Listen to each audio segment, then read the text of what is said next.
മനുഷ്യന്റെ കൈ കൊണ്ടുണ്ടാക്കിയ പെട്ടകത്തിനകത്ത് ദൈവത്തിന്റെ സാന്നിധ്യം ഇറങ്ങി വന്നു.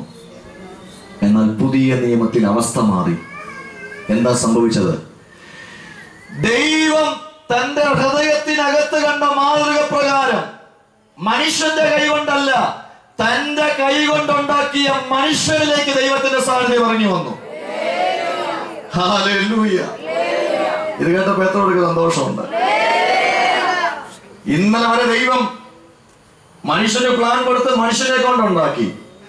എന്നാൽ ഇവിടെ അവസ്ഥ മാറി. ഇപ്പൊ എന്താ സംഭവിച്ചിരിക്കുന്നേ?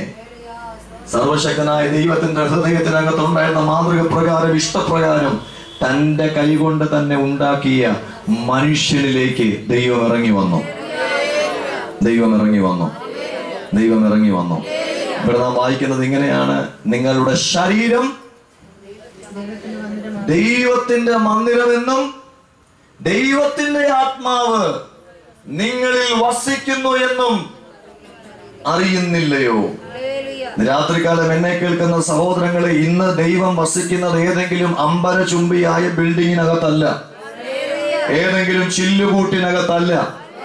ഇന്ന് ദൈവം വസിക്കുന്നത് എവിടെയാണെന്നോ ചോദിച്ചാൽ പുതിയ നിയമ ഭക്തന്മാരെ നോക്കി സർവശക്തനായ ദൈവം വിളിച്ചു പറയുകയാ, ഇന്ന് ദൈവ സാന്നിധ്യം ഇറങ്ങി വന്നിരിക്കുന്നത്, ദൈവം ഇറങ്ങി വന്ന് വസിക്കുന്നത് ദൈവത്തിന്റെ കൈകളുടെ പണിയായ മനുഷ്യനില.